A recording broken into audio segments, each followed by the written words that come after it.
السلام عليكم ورحمة الله. بسم الله الرحمن الرحيم. الحمد لله الذي أنعم علينا وهدانا إلى دين الإسلام، وأفضل الصلاة وأتم السلام على سيدنا محمد خير الأنام وعلى آله وأصحابه الكرام. പ്രിയമുള്ള സഹോദരങ്ങളെ, പരിശുദ്ധ റമദാൻ മാസത്തിൻ്റെ മഹത്വങ്ങൾ റസൂലുള്ളാഹി സ്വല്ലല്ലാഹു അലൈഹി വസല്ലമ തങ്ങൾ ദീർഘമായ ഒരു ഹദീസിലൂടെ നമ്മെ പഠിപ്പിച്ചിട്ടുണ്ട്. അതിൻ്റെ ചില ഭാഗങ്ങളാണ് ഞാൻ നിങ്ങളിലേക്ക് എത്തിക്കുന്നത്. റസൂലുള്ളാഹി സ്വല്ലല്ലാഹു അലൈഹി വസല്ലമ തങ്ങൾ പറയുന്നു, വഹുവ ശഹ്റുസ് സബ്ർ വസ്സബ്റു സവാബുഹുൽ ജന്ന. റമദാൻ മാസം എന്ന് പറയുന്നത് ഷഹ്റുസ് സബരി, ക്ഷമയുടെ മാസമാണ്.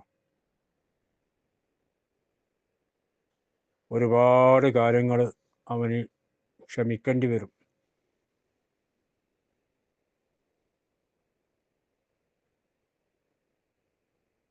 അത് വിശദമായി പറയുകയാണെങ്കിൽ കുറേ പറയാനുണ്ട്. ഒരു നോമ്പുകാരൻ പാലിക്കേണ്ട ചിട്ടകൾ വെറും അന്നപാനീയങ്ങൾ ഒഴിവാക്കൽ മാത്രമല്ല. അങ്ങനെ ഒരു അന്നപാനീയങ്ങൾ ഒഴിവാക്കി നോമ്പെടുത്തത് കൊണ്ട് അത് മാത്രം കൊണ്ട് ഒരു കാര്യം ലഭിക്കുകയുമില്ല. റസൂലുള്ളാഹി സ്വല്ലല്ലാഹു അലൈഹി വസല്ലം തങ്ങൾ പഠിപ്പിച്ച ഹദീസിൽ കാണാം, മല്ലം യദ ഖൗലസ്സൂരി വൽ അമല ബിഹി. കുറ്റകരമായ വാക്കും കുറ്റകരമായ പ്രവൃത്തിയും ഒരാൾ ഒഴിവാക്കുന്നില്ലെങ്കിൽ, ഫലൈസ ലില്ലാഹി ഹാജത്തുൻ ഫി അൻ യദഅ തആമഹു വ ശറാബഹ. അവൻ്റെ അന്നപാനീയങ്ങൾ ഒഴിവാക്കി നോമ്പെടുക്കുന്നതിൽ അള്ളാഹുവിനിക്ക് ഒരാവശ്യവുമില്ല എന്ന് നബി സല്ലല്ലാഹു അലൈഹി വസല്ലമ തങ്ങൾ പഠിപ്പിച്ചതായിട്ട് കാണാം. അപ്പോൾ റമദാൻ മാസത്തിൽ നോമ്പെടുക്കുന്നതോടുകൂടെ തന്നെ കുറ്റകരമായ വാക്കുകൾ, പ്രവൃത്തികൾ ഇതൊന്നും ഒരാളിൽ നിന്ന് സംഭവിക്കാൻ പാടില്ല. അങ്ങനെ സംഭവിച്ചാലോ ഈ നോമ്പെടുത്തിട്ട് കാര്യമില്ല. അള്ളാഹ്ക്ക് ആവശ്യമില്ല എന്ന് പറഞ്ഞാൽ പിന്നെ ആ നോമ്പോണ്ട് എന്താ കാര്യം? അള്ളാഹുവിനിക്ക് ആ നോമ്പ് ആവശ്യമില്ല എന്ന് പറഞ്ഞാൽ അല്ലല്ലേ നോമ്പിന് കൂലി തരേണ്ട ആള്.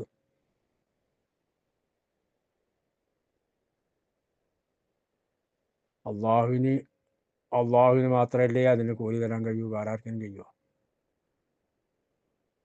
അപ്പം അള്ളാഹ്ക്ക് ആവശ്യമില്ല എന്ന് പറഞ്ഞാൽ അള്ളാഹ് തള്ളിക്കളഞ്ഞു എന്നല്ലേ അതിൻ്റെ അർത്ഥം. അപ്പം അത് നമ്മൾ പ്രത്യേകം ശ്രദ്ധിക്കേണ്ട കാര്യം. നമ്മുടെ നാവ് വളരെ സൂക്ഷിക്കണം. ഒരാളെപ്പറ്റി എന്തെങ്കിലും ഒരു കുറ്റങ്ങളും കുറവുകളും പറയാതെ ഒരു ദിവസവും നമ്മിൽ നിന്ന് വിട്ടുപോകുന്നില്ല എന്നതാണ് യാഥാർത്ഥ്യം. സാധാരണക്കാരെ അല്ലെങ്കിൽ പണ്ഡിതന്മാരെ, സയ്യിദന്മാരെ ഇങ്ങനെ പലരെയും പറ്റിയും പലതും പറഞ്ഞ് അവർക്ക് ഇഷ്ടമില്ലാത്ത കാര്യങ്ങൾ പറഞ്ഞ് നമ്മളെ നാവ് ഇങ്ങനെ ഉപയോഗപ്പെടുത്തിക്കൊണ്ടിരിക്കുകയാണ്. ഇത് കുറ്റകരമാണ് എന്ന കാര്യത്തിൽ ഒരു സംശയമില്ല. ഗീബത്ത്, പരദൂഷണം എന്ന് പറയുന്നത് എന്താ? ദിക്റുക അഖാക ബിമാ യക്റഹ്. എൻ്റെ സഹോദരനെ അവന് വെറുക്കുന്ന കാര്യം, അവൻ ഇഷ്ടപ്പെടാത്ത കാര്യം കൊണ്ട് പറയുക, അതാണ് ഗീബത്ത് എന്ന് പറഞ്ഞാൽ. അതാണ് പരദൂഷണം. അത് അവനിലുള്ള കാര്യമാണെങ്കിൽ അവന് ഗീബത്ത് പറഞ്ഞു, പരദൂഷണം പറഞ്ഞു. ഇല്ലാത്ത കാര്യമാണെങ്കിലോ പരദൂഷണത്തിൻ്റെ പുറത്ത് അവനെ എന്ത് ചെയ്തു? അവനെ പറ്റി ഇല്ലാത്തത് ഉണ്ടാക്കി പറയും ചെയ്തു എന്നല്ലേ നബി സല്ലല്ലാഹു അലൈഹി വസല്ലം തങ്ങൾ പഠിപ്പിച്ചിട്ടുള്ളത്. ഇപ്പം ചില ആളുകൾക്കുള്ള ന്യായം എന്താണ്? അത് അവരിലുള്ളതല്ലേ നമ്മൾ പറഞ്ഞതെന്നാണ്. ഉള്ളത് പറയുകയാണെങ്കിൽ ഒരാൾക്ക് ഇഷ്ടമില്ലാത്തത് ജനമധ്യത്തിൽ, പ്രത്യേകിച്ചിപ്പോൾ ആൾക്കൂട്ടത്തിൽ പറയുന്നതിനേക്കാണ് വലിയ വിപത്താണ് നമ്മുടെ സോഷ്യൽ മീഡിയ എന്ന് പറഞ്ഞ ഈ സംഗതി. അതിൽ ഏതെങ്കിലും ലൈക്ക് കൊടുത്തിട്ടോ ഏതെങ്കിലും ആരെങ്കിലും പറഞ്ഞ് ലൈക്ക് കൊടുത്തേ അല്ലെങ്കിൽ പോസ്റ്റ് ഇടുകയെ ഇങ്ങനെയൊക്കെ ചെയ്താൽ ജനക്കൂട്ടത്തിൽ നമ്മുടെ സമ്മേളനത്തിലോ സ്റ്റേജിലോ വെച്ച് പറയുന്നതിനേക്കാളെ വലിയ ദൂഷ്യവ്യാപകമാണ്, വലിയ ദോഷമുണ്ടാക്കുന്ന കാര്യമാണ്. അതുകൊണ്ട് നമ്മൾ പ്രത്യേകം ശ്രദ്ധിക്കണം. നമ്മൾ നാവ് വളരെ സൂക്ഷിക്കണം, എല്ലാ കാലത്തും സൂക്ഷിക്കണം. പ്രത്യേകിച്ച് റമദാൻ മാസത്തിൽ നോമ്പ് വേളയിൽ നമ്മൾ പ്രത്യേകം അത് സൂക്ഷിച്ചേ പറ്റൂ. എന്നാലേ നമ്മൾ ഈ നോമ്പ് കൊണ്ട് കാര്യം കിട്ടുള്ളൂ.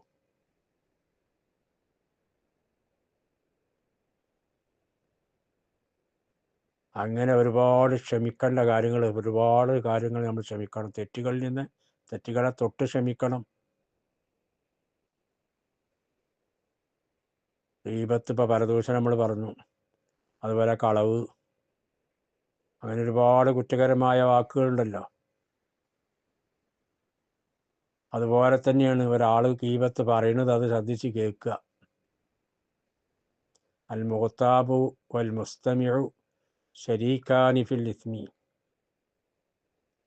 റസൂലുള്ളാഹി സ്വല്ലല്ലാഹു അലൈഹി വസല്ലം തങ്ങൾ പഠിപ്പിച്ച ഹദീസിൽ കാണാം, പരദൂഷണം പറയുന്നവനും അത് കേൾക്കുന്നവനും കുറ്റത്തിൽ പങ്കുകാരാണ്. ഓൻ പറഞ്ഞിട്ടൊന്നുമില്ല, പക്ഷേ അതിങ്ങനെ കേട്ട് നിന്നു, ശ്രദ്ധിച്ചു നിന്നു, എന്നാൽ അവനും കുറ്റക്കാരൻ തന്നെയാണ്.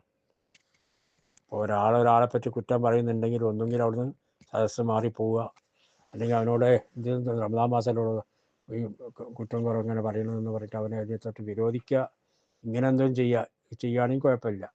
നേരെ മറിച്ച് അതും കേട്ടവനോട് നിൽക്കുകയാണെങ്കിൽ അവനും കുറ്റക്കാരൻ തന്നെയാണ് എന്നാണ് റസൂലുള്ളാഹി സ്വല്ലല്ലാഹു അലൈഹി വസല്ലം നമ്മൾ പഠിപ്പിക്കുന്നത്. ഇതിപ്പോൾ നാവ് കൊണ്ടാ, നാവ് വലിയ വിപത്ത് വലിച്ചിടുന്ന ഒരു അവയവം തന്നെയാണ്. റസൂലുള്ളാഹി സ്വല്ലല്ലാഹു അലൈഹി വസല്ലം തങ്ങളോട് ഒരു സഹാബി ചോദിച്ചു, മൻ നജാത്തു യാ റസൂലല്ലാഹ്, രക്ഷപ്പെടാൻ എന്താ മാർഗം? അപ്പോൾ റസൂലുള്ളാഹി സ്വല്ലല്ലാഹു അലൈഹി വസല്ലം തങ്ങൾ പറഞ്ഞത്, അംസിക് അലൈക ലിസാനക, നിന്റെ നാവ് നീ കൺട്രോൾ ചെയ്തോ, അത് പിടിച്ചു വെച്ചോ, നല്ല ക്ഷമയോടുകൂടി നിന്റെ നാവ് നീ പിടിച്ചു വെച്ചോ, എന്നാ രക്ഷപ്പെടാന്നാണ്. രക്ഷപ്പെടാനുള്ള മാർഗം നാവ് കൺട്രോൾ ചെയ്യുക എന്നുള്ളതാണ്. നാവിന് അല്ലാഹു തആല സൃഷ്ടിച്ചു വെച്ചത് നിങ്ങൾ നോക്കാൻ, വായൻ്റെ അകത്ത്. എന്നിട്ട് അതിനെന്ത് ചെയ്തു? പല്ലുകൾ എന്നൊരു കവചം വെച്ചു. പിന്നെ അതിൻ്റെ ശേഷം അതിൻ്റെ ചുണ്ട് വെച്ചു. അതിൻ്റെയൊക്കെ ഉള്ളിലാണ് തളച്ചു വെച്ചിട്ടുള്ളത് ഈ നാവ് എന്നുള്ള സാധനത്തിൽ. അത് പുറത്തെടുത്താൽ ആപത്താണ് എന്ന നിലക്ക് അതിൻ്റെ സൃഷ്ടിപ്പ് തന്നെ പറ്റി ചിന്തിച്ചാൽ നമുക്ക് മനസ്സിലാക്കാൻ കഴിയും.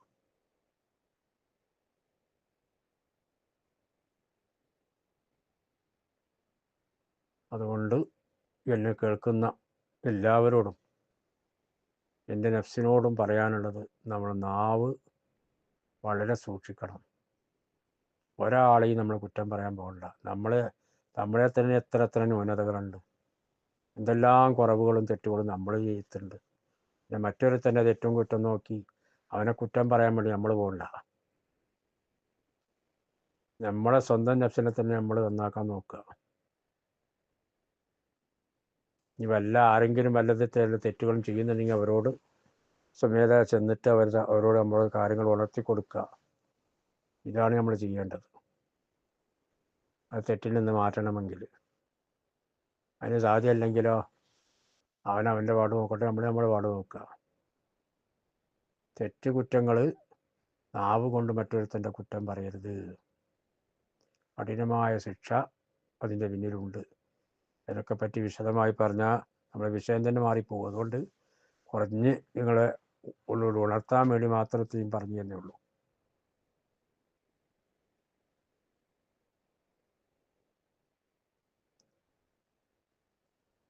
റസൂലുള്ളാഹി സ്വല്ലല്ലാഹു അലൈഹി വസല്ലം തങ്ങൾ പഠിപ്പിച്ച മറ്റൊരു ഹദീസിൽ കാണാം, ഇദാ കാന യൗമു സൗമി അഹദിക്കും ഫലാ യർഫുസ് വലാ യസ്ഖബ്. നിങ്ങളുടെ നോമ്പിൻ്റെ ദിവസമായി കഴിഞ്ഞാൽ നിങ്ങളിൽ നിന്ന് ഒരാളും ചീത്ത വാക്കുകൾ, അനാവശ്യ വാക്കുകൾ ഒന്നും പറയരുത്. ഫഇൻ സാബഹു അഹദുൻ ഔ ഖാതല, ഒരാൾ മറ്റൊരാളെ ചീത്ത പറയാൻ വന്നു, അല്ലെങ്കിൽ അവനോട് പോരാടാൻ വന്നാൽ അവൻ പറയട്ടെ, ഇന്നിംറുഉൻ സായിം, ഇന്നിംറുഉൻ സായിം, ഞാൻ നോമ്പുകാരനാണ് എന്ന് പറയട്ടെ എന്നാണ്. അതിന് പ്രതികരിക്കരുത് എന്നാണ് പറഞ്ഞത്. നമ്മളോട് ഇങ്ങോട്ട് ചീത്ത പറയാൻ വന്നതാണ്, നമ്മളോട് ഇങ്ങോട്ട് ചീത്ത പറഞ്ഞു, നമ്മളോട് ഇങ്ങോട്ട് പോരാടാൻ വന്നു എന്നാൽ അവനോടൊക്കെ എന്ത് പറയുക, ഇപ്പം എനിക്കല്ല, ഇപ്പം ഞാൻ നോമ്പുകാരനാണ്, മൗനം വീക്ഷിക്കാം, അവനോട് മറുപടി കൊടുക്കരുത് എന്നാണ് റസൂലുള്ളാഹി സ്വല്ലല്ലാഹു അലൈഹി വസല്ലം തങ്ങൾ പഠിപ്പിച്ചത്. സുബ്ഹാനല്ലാഹ്. ഈ നിലക്ക് നോക്കുകയാണെങ്കിൽ പിന്നെ നമ്മളെ കാര്യമൊക്കെ കട്ടപ്പോകല്ലേ സഹോദരങ്ങളെ. ഇവിടെ ഇങ്ങോട്ട് എന്തെങ്കിലും പറഞ്ഞാൽ അപ്പം അതിന് രണ്ട് കൊടുക്കുമല്ലോ നമ്മൾ. ഇങ്ങോട്ട് ചീത്ത പറഞ്ഞാൽ അതിന് ഓരോരുത്തരായിട്ട് നോമ്പ് തലയിൽ കയറി എന്ന് പറയുകയും ചെയ്യും. നോമ്പ് തലയിൽ കയറി എന്നും പറഞ്ഞിട്ട് അങ്ങോട്ട് ഇങ്ങോട്ട് ചീത്ത പറഞ്ഞാൽ അങ്ങോട്ട് ഡബിൾ പറയില്ല നമ്മൾ. ഒന്നും പറയരുത്, ഞാൻ നോമ്പുകാരനാണെന്ന് പറയണം എന്നാണ് പറഞ്ഞത്, പിന്നെ പ്രതികരിക്കരുത് എന്നാണ് പറഞ്ഞത്. അതുകൊണ്ട് തന്നെയാണ് നോമ്പിന് വലിയ മഹത്വമാണ്. നബി സല്ലല്ലാഹു അലൈഹി വസല്ലം തങ്ങൾ പഠിപ്പിച്ച ഹദീസിൽ കാണും, കുല്ലു അമലി ബനി ആദമല, മനുഷ്യൻ്റെ എല്ലാ അമലുകളും അവന് കാണും, ഇല്ല സൗം, നോമ്പൊഴികെ. നോമ്പ് ഒഴിവാക്കി എത്തിയിട്ട് എല്ലാ അമലും ഓന് കാണുന്ന പറഞ്ഞത്. നോമ്പൊഴികെ ഫൈനഹൂലി, അതെനിക്കുള്ളതാണ്. നോമ്പ് എന്ന അമല് അത് എനിക്കുള്ളതാണ്. വാന അജ്സീബി, അതിന് ഞാനാണ് പിന്നെ പ്രതിഫലം കൊടുക്കുക. ഇത്ര വലിയ മഹത്വമാണ്. അപ്പം ആ തരത്തിലുള്ള നോമ്പാവണമെങ്കിൽ ഇത്തരം കാര്യങ്ങളൊക്കെ നമ്മൾ ശ്രദ്ധിക്കേണ്ടതുണ്ട്. ഇൻഷാ അല്ലാഹ് അതിൻ്റെ ബാക്കി ഭാഗം നമുക്ക് അടുത്ത ദിവസം കേൾക്കാം. അല്ലാഹു സുബ്ഹാനഹു വ തആല തൗഫീഖ് നൽകുമാറാകട്ടെ. റഹ്മാനായ റബ്ബേ, ഞങ്ങൾ നോമ്പെടുക്കുന്നുണ്ട്, പക്ഷേ നമ്മുടെ നോമ്പൊക്കെ നിഷ്ഫലമാകുന്നുണ്ടോ എന്ന പേടിയാണ് റബ്ബേ. ഞങ്ങളുടെ നാവിനെ നീ കൺട്രോൾ ചെയ്യണേ അല്ലാ, നാവിനെ സംരക്ഷിക്കണേ അല്ലാ, നാവിനെ സംരക്ഷിക്കണേ അല്ലാ. കുറ്റകരമായ വാക്കുകളെ തൊട്ടും പ്രവൃത്തികളെ തൊട്ടും കാത്തു രക്ഷിക്കണേ അല്ലാ. നോമ്പിൻ്റെ പ്രതിഫലം നഷ്ടപ്പെടുത്തുന്ന എല്ലാ വിഷയങ്ങളെ തൊട്ടും കാക്കണേ അല്ലാ. റഹ്മാനായ റബ്ബേ, ഞങ്ങളുടെ എല്ലാ അമലുകളും നീ പരിപൂർണമായി സ്വീകരിക്കണേ അല്ലാ. റബ്ബേ, ഞങ്ങൾക്കും ഞങ്ങളുടെ കുടുംബത്തിൽ ഇപ്പോൾ ജീവിച്ചിരിക്കുന്ന എല്ലാവർക്കും ആഫിയത്തുള്ള ദീർഘായുസ്സിനിൻ്റെ പൊരുത്തത്തിലായി നൽകണേ അല്ലാ.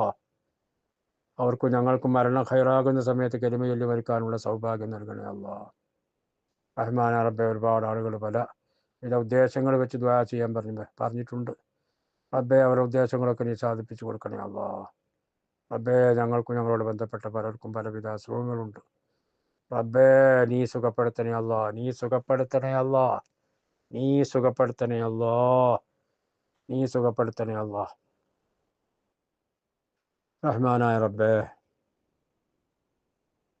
അവരെയും ഞങ്ങളെയും മാരകമായ രോഗങ്ങളെ തൊട്ടുകാക്കണേ അല്ലാ.